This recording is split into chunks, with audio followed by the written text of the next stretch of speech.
Hi guys, सो mechanics में NLM का ये हमारा थर्ड पार्ट है और थर्ड पार्ट में हम स्टार्ट करेंगे इस टाइप ऑफ क्वेश्चन से। लाइक 4 केजी का ब्लॉक है, 3 केजी का ब्लॉक है एंड 2 केजी का ब्लॉक है। ये ब्लॉक जो है वो रोप से बंधे हुए हैं और लास्ट में जो हमारा ब्लॉक है उसको 10 न्यूटन के फोर्स से खींचा जा रहा है ना। आप ऐसा देख रहे हैं इस क्वेश्चन में। यहाँ आपसे ओवरऑल एक्सेलरेशन पूछा हुआ है, ठीक है। टेंशन T2 की वैल्यू पूछी हुई है, T1 की वैल्यू पूछी हुई है, ये पूछा हुआ है आपसे। आप कैसे करोगे?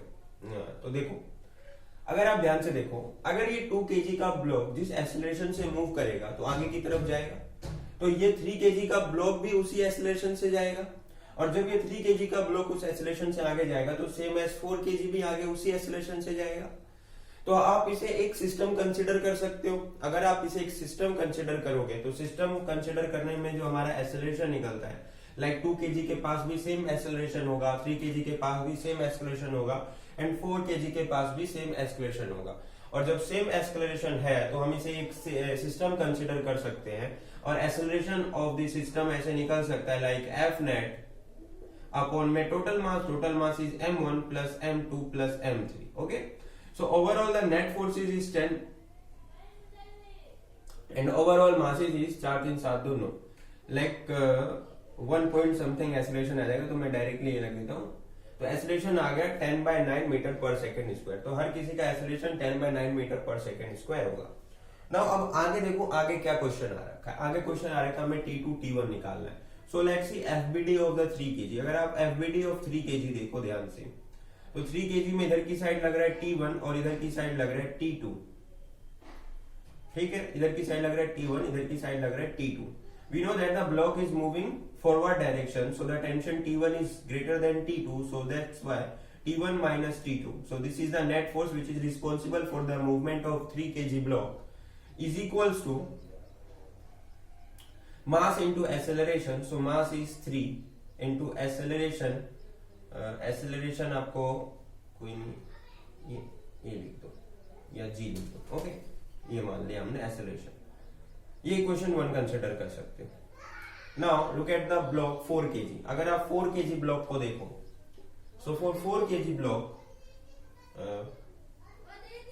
here is T2 है ना, here is T2. So for 4 kg block there is a force T2 which is responsible for the movement of 4 kg. तो T2 is equals to mass into acceleration. So mass is 4 kg. Now 4 or acceleration is g. Okay, this is equation number 2. If we add these two equation, we get T1 is equals to 3g plus 4g. We know that T1 is equals to 3g plus 4g. So the value of tension T1 is equals to what? 30 plus 40. 30 plus 40 if the value of g is 10. So T1 is equals to 70 Newton. And if we put the value of T1 in this equation, we get the value of T2. So इस तरीके से आप question को solve कर सकते हैं। इसे note down कर लीजिए, मैं तब तक सेकेंड क्वेश्चन तो होता है।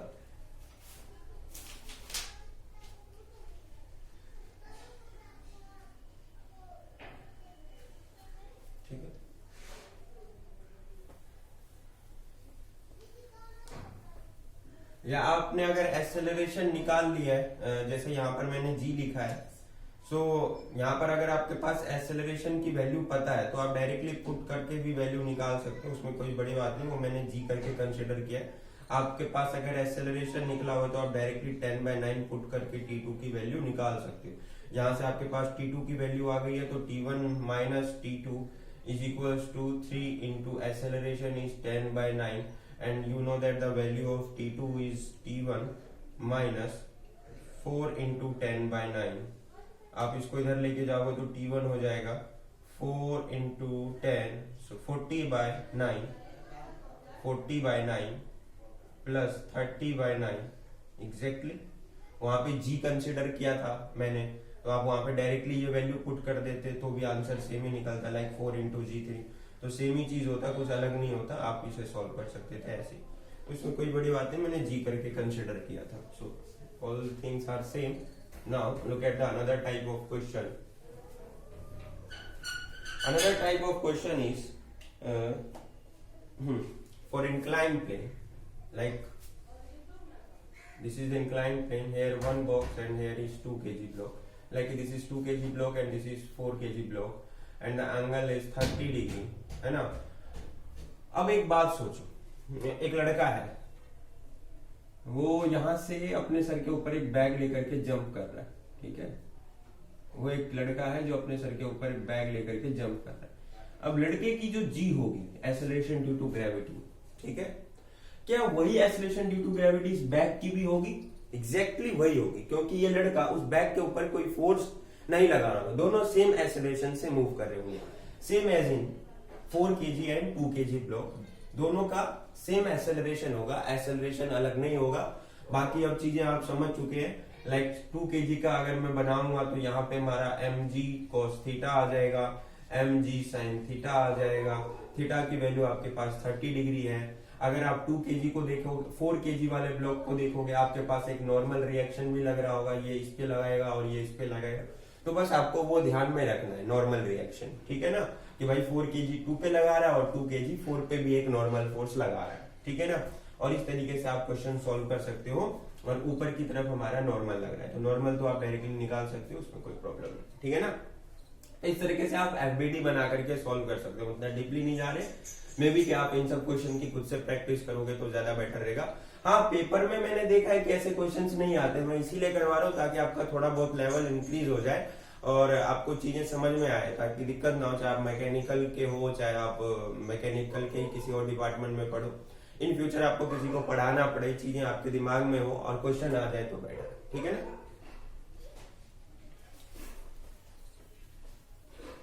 अब जरा हम इस तरह के क्वेश्चन को भी देखते हैं। मान लीजिए कि हमारा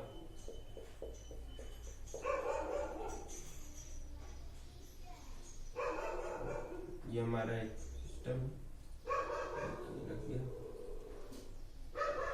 ठीक है, हमें इन दोनों रॉड के अंदर टेंशन निकालना है। मान लेते हैं अब ये T1 and this is T1 and this is T2, this is T2, है ना। ये एंगल 30 डिग्री मान लेते हैं और ये भी किसी एंगल पर इंक्लिनेशन है, मे बी एंगल पर ही इंक्लिनेशन हो, नहीं है, चलो सिंपल है, कोई नहीं। अगर आप ध्यान से देखो, अगर ये एंगल पर इंक्लाइन है और ये 30 डिग्री है, क्या है 30 डिग्री, तो पहली बात तो अगर मैं इसको सॉल्व करूंगा, ये एंगल 30 डिग्री है, इंक्लिनेशन मान लो, ये 30 है तो ये भी 30 डिग्री होगा, एग्जैक्टली पैरेलली क्रिएट किया मैंने। अगर ध्यान से देखो तो अगर 30 डिग्री है, अगर बेस एंगल इस पे बन रहा है तो ये क्या होगा, मान लो ये इसका मास है 2 kg, क्या है 2 kg, तो ये हो जाएगा 2, और बॉडी इक्विलिब्रियम कंडीशन में तो ये हो जाएगा 2g cos 30 डिग्री, और ऊपर की तरफ हो जाएगा 2g sin 30 डिग्री। अब ध्यान से देखो 2g नहीं, सॉरी नॉट फॉर 2g, ये हो जाएगा आपका T1 cos 30 डिग्री एंड ये हो जाएगा आपका T1 sin 30 डिग्री, क्योंकि हम T1 का फोर्स रिजॉल्व कर रहे हैं, नीचे की तरफ आपका लग सकता है 2g, ठीक। तो अब यहां से आप T2 निकाल सकते हो, T2 इक्वल टू है T1 cos 30 डिग्री, एक इक्वेशन तो आपका ये बन के आ गया। और यहां से अगर आप ध्यान से देखो तो T1 sin 30 degree is equals to किसके बराबर है, 2g के इक्वल है। अब यहां से आप T1 is equals to 2g upon में sin 30 डिग्री रख दो, तो T1 इज इक्वल्स टू हो गया 2 इंटू 10 अपॉन में sin 30 की वैल्यू 1/2, तो 1 इंटू ऊपर 2 चला गया, तो T1 की जो भी वैल्यू आए वो रख करके यहाँ पे पुट कर दो तो T2 की वैल्यू आ जाएगी, ठीक है। मैंने कुछ नहीं किया, मैंने बस इस T1 का कंपोनेंट रिजोल्व किया, परपेंडिकुलर और आपका हॉरिजॉन्टल, एंड देन मैंने देखा कि बॉडी इक्विलिब्रियम कंडीशन में तो हॉरिजॉन्टल फोर्सेस इक्वल होंगे अपोजिट डायरेक्शन वाले, एंड द वर्टिकल फोर्सेस जो अपोजिट डायरेक्शन में वो इक्वल होंगे। लाइक सिंपल फोर्स रिजोल्व कर दिया इन एक्स डायरेक्शन, इन वाई डायरेक्शन, और आप आसानी से सॉल्व कर सकते, ठीक है ना। अब हम थोड़ा सा पुली ब्लॉक के बारे में देखते हैं। तो इन पुली ब्लॉक सिस्टम, पुली के लिए तो और भी बहुत सारे तरह के क्वेश्चन है जिसे आप कंस्ट्रेंट मोशन में पढ़ते हैं, but for a diploma student उतना सारा कुछ है नहीं, पर भी मैं आपको सिंपल पुली ब्लॉक सिस्टम के क्वेश्चन समझाता हूँ। मान लीजिए ये मासलेस पुलीज के कंडीशन है, क्या है massless pulley, okay, and the fixed pulley, pulley is fixed pulley. अब यहाँ से गया ये M1 and M2. If M2 is greater than M1, then acceleration is toward here, like A. अब देखो रोप तो एक ही है, रोप अलग अलग नहीं है। अगर रोप एक ही है तो टेंशन भी सेम होगा away from the point like T1, ठीक है, और नीचे की तरफ मूव कर रहा है away from the point T1। यहाँ एक्सेलरेशन ऊपर है, यहाँ एक्सेलरेशन नीचे है, क्योंकि M2 ग्रेटर है तो नीचे की तरफ मूव करेगा। अगर मैं यहाँ पे फोर्स सॉल्व करूंगा तो मेरे लिए चीजें बहुत आसान है। लाइक यहाँ पे क्या हो जाएगा M2G, यहाँ हो जाएगा M1G, ठीक है। अगर मुझे एक्सेलरेशन पता करना है तो मेरे लिए एक्सेलरेशन पता करना सिंपल हो गया। अगर आप ध्यान से देखो वैसे भी अगर मैं इसको हटा के ऐसे कर दूं तो ये एक सिस्टम हो गया ऐसा कुछ, लाइक M1 M2, और यहाँ कोई फोर्स है जो उसे खींच रहा है, ठीक है ना। तो एक्सेलरेशन इधर की तरफ हो रहा है तो इधर की तरफ ही कोई फोर्स लग रहा है जो इसे खींचने का काम कर रहा है। तो एक्सेलरेशन अगर मैं कंपेयर करूं इसको तो T1 नीचे की तरफ मूव कर रहा है, इसका मतलब M2G is a greater force, so M2G minus T1 is equals to, this is the force, ये फोर्स है जो बॉडी को नीचे की तरफ मूव कराने का काम कर रहा है। बिकॉज नीचे वाला फोर्स बड़ा, ये दोनों माइनस करेंगे तभी तो एक फोर्स निकल के आएगा जो ब्लॉक को नीचे ले जाने के लिए responsible. So force is equals to mass into acceleration, mass is M2 and the acceleration is A। और यहाँ से अगर मैं M2 की वैल्यू निकालूंगा तो M2 बराबर हो जाएगा M2G minus T1 upon M2, ठीक है।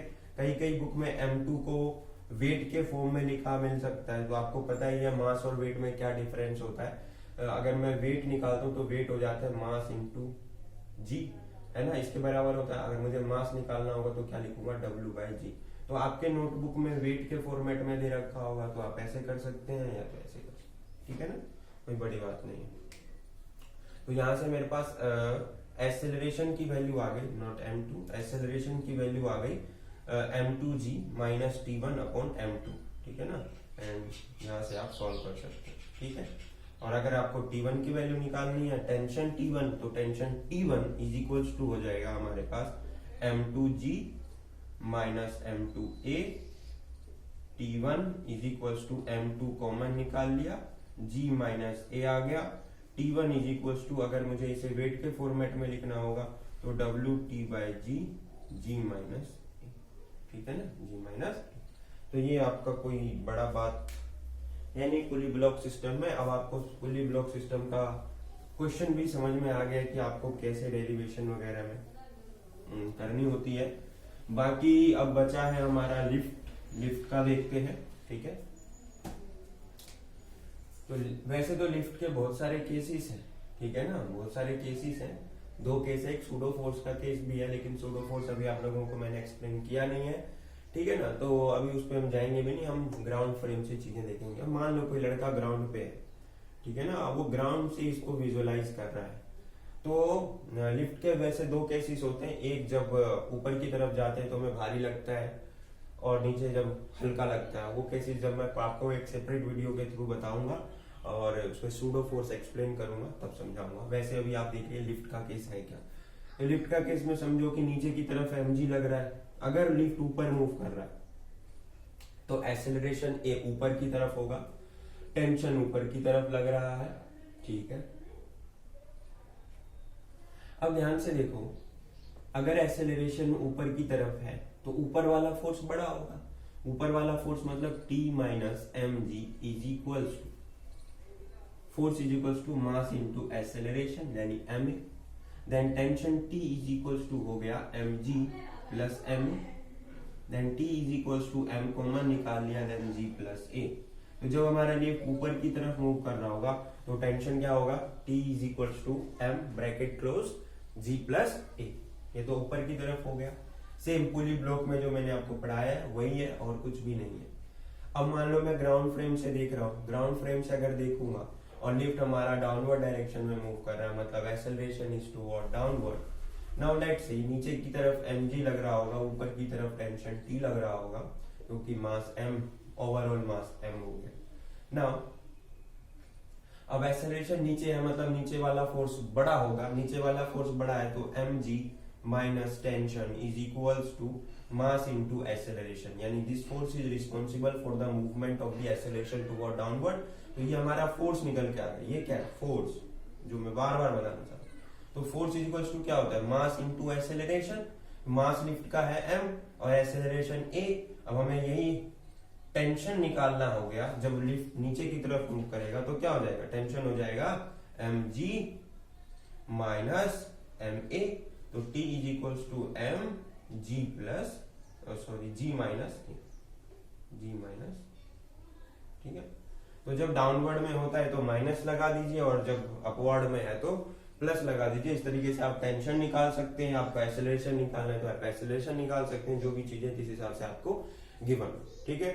सो यहाँ पर आपका एनएलएम खत्म होता है। अब एनएलएम के बाद हम पढ़ेंगे फ्रिक्शन, और एनएलएम में कुछ टॉपिक्स जो एक्स्ट्रा अगर मुझे मन किया तो करवाने का करवाऊंगा, अदरवाइज नहीं करवाऊंगा, कोई एग्जाम पॉइंट ऑफ व्यू से वो भी इंपॉर्टेंट नहीं है। जितना इंपॉर्टेंट है उतना मैंने आप लोगों को कवर अप करवा दिया, बल्कि उससे एक्स्ट्रा ही कवर अप करवा दिया। सो आई होप आपकी प्रिपरेशन अच्छी चल रही हो। और अगर आप लोगों को कोर्स एंड मटेरियल परचेज करना है तो आप कर सकते हैं। तो ओवरऑल अमाउंट है 600 रुपीज, और उसके लिए आप मुझे इंस्टाग्राम पे कांटेक्ट कर सकते हैं, मेल कर सकते हैं, टेलीग्राम पे मैसेज कर सकते हैं। सो चैनल को सब्सक्राइब करें, वीडियो को लाइक करें, शेयर करें।